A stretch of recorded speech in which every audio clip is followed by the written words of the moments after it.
दिव्यांगों के जीवन को सही राह मिल सके, इसे लेकर सामाजिक न्याय आधिकारिक मंत्रालय की ओर से लगातार नई नई योजनाएं लाई जा रही है, जहां अलग अलग राज्यों की इन्हीं योजनाओं पर मंथन के उद्देश्य से प्रदेश की आर्थिक राजधानी इंदौर में 2 दिवसीय कार्यशाला का आयोजन किया जा रहा है, जिसमें केंद्रीय मंत्री वीरेंद्र कुमार खट्टिक समेत दोनों केंद्रीय राज्य मंत्री और अलग अलग राज्यों के अधिकारियों ने हिस्सा लिया। देखिए ये खास रिपोर्ट। सामाजिक न्याय अधिकारिता मंत्रालय की ओर से 2 दिवसीय कार्यशाला का आयोजन किया जा रहा है। इस कार्यशाला में केंद्रीय सामाजिक न्याय मंत्री वीरेंद्र कुमार खट्टिक के साथ ही केंद्रीय मंत्री रामदास आठवले समेत तमाम राज्यों के सामाजिक न्याय विभाग से जुड़े अधिकारियों ने हिस्सा लिया। कार्यशाला में तमाम योजनाओं पर चर्चा के साथ ही सभी राज्यों को एक दूसरे के विचार साझा करने का मौका मिला।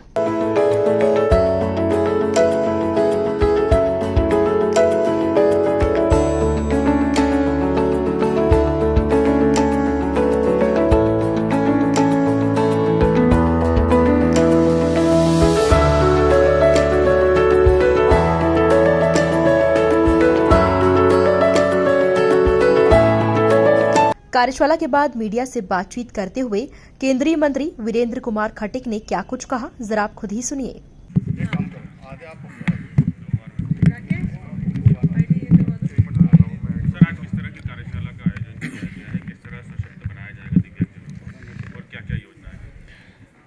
सामाजिक न्याय अधिकारिता मंत्रालय के द्वारा 2 दिवसीय कार्यशाला का आयोजन यहाँ पर इंदौर में किया गया है, जिसमें देश के अनेक राज्यों के सामाजिक न्याय अधिकारिता मंत्री भी इसमें आए हैं, राज्यों के सचिवगण भी आए हैं, राज्यों के अधिकारीगण भी आए हैं। हमारे सामाजिक न्याय अधिकारिता मंत्रालय भारत सरकार के हमारे दोनों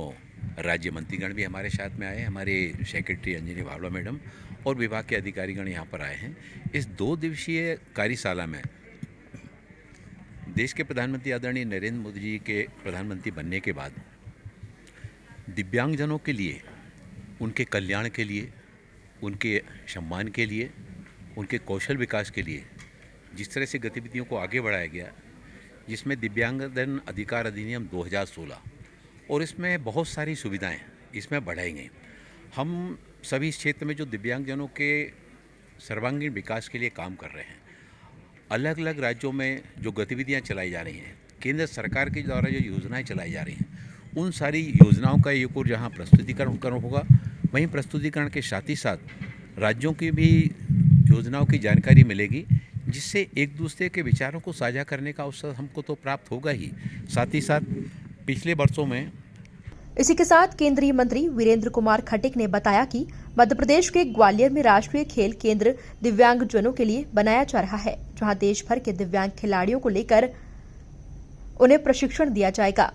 टोक्यो ओलंपिक के पैरा ओलंपिक खेल में दिव्यांगजनों में शिक्षा के साथ साथ कौशल विकास को भी आगे बढ़ाया जा रहा है।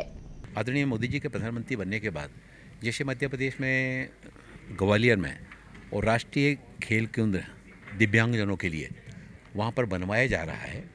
जिसमें दिव्यांगजनों के लिए सब तरह की खेल कूद की गतिविधियों का प्रशिक्षण देने के लिए वहाँ पर कोर्ट परिसरों का निर्माण कार्य कराया जा, छात्रावास का भी निर्माण कराया जा रहा है, जिसमें हमारे देश भर के दिव्यांग खिलाड़ियों को वहाँ पर लाकर प्रशिक्षण दिया जाएगा। और ये प्रशिक्षण आपने देखा कि पहले जब पैरा ओलंपिक खेलों में हमारे देश से दिव्यांग खिलाड़ी भाग लेने के लिए जाते थे तो उनकी संख्या बहुत कम हुआ करती थी, लेकिन हमने देखा कि पिछले जहां पैरा ओलंपिक खेलों में हमारे देश से सिर्फ 19 खिलाड़ी गए थे, 4 मेडल जीत के आए। लेकिन इस बार जो टोक्यो में ओलंपिक हुआ, उसमें पैरा ओलंपिक खेलों में हमारे जो देश के दिव्यांग खिलाड़ी भाग लेने के लिए गए, जिसमें 54 खिलाड़ी भाग लेने के लिए गए, 19 मेडल जीत के आए। ये बताता है कि दिव्यांगजनों के अंदर काफ़ी प्रतिभाएं छिपी होती हैं और केंद्र सरकार इस दिशा में काफ़ी सशक्तिकरण के साथ में काम कर रही है। सीहोर में भी एक राष्ट्रीय मानसिक स्वास्थ्य पुनर्वास केंद्र बनाया जा रहा है। दिव्यांगजनों के कौशल विकास, शिक्षा के साथ ही साथ उनके कौशल विकास को भी हम लोग प्रमुखता से आगे बढ़ा रहे हैं, ताकि दिव्यांगजन स्किल ट्रेनिंग ले सकें और स्किल ट्रेनिंग लेने के बाद वो अपना कोई काम प्रारंभ करना चाहते हैं तो दिव्यांगता वित्त विकास निगम से उनको कम ब्याज की दर पर लोन उपलब्ध कराया जाता है और फिर उनके द्वारा निर्मित वस्तुओं को हम लोग ई-कॉमर्स प्लेटफॉर्म के माध्यम से और समय समय पर जो जागरूकता मेले लगते हैं उनके साथ भी हम लोग जोड़ते हैं ताकि उनके द्वारा निर्मित वस्तुओं का विक्रय भी किया जा सके। इस तरह की विभिन्न गतिविधियों के साथ ही साथ उनको एक और जहाँ खेलकूद, शिक्षा, कौशल विकास, संगीत के माध्यम से भी मैंने हमारे राज्यों के जो मंत्रीगण आए हैं, अधिकारीगण आए हैं, मैंने कहा है कि शिक्षा के साथ साथ कौशल विकास और साथ ही साथ खेलकूद और संगीत की गतिविधियों से भी दिव्यांगजनों को जोड़े जाने की पहल करने की आवश्यकता है, जिससे एक और जहां उनके जीवन में ऊर्जा का संचार होता है, वहीं इस तरह के प्रशिक्षण को लेकर वो दूसरों को सिखाने का काम करके रोजगार के सशक्त अवसर भी इससे उनको उपलब्ध होंगे। इस दौरान अलग अलग राज्यों से सामाजिक न्याय और अधिकारिता विभाग के अधिकारी कार्यशाला में हिस्सा लेने प्रदेश की आर्थिक राजधानी इंदौर पहुंचे। Bureau report, MP news, Indore.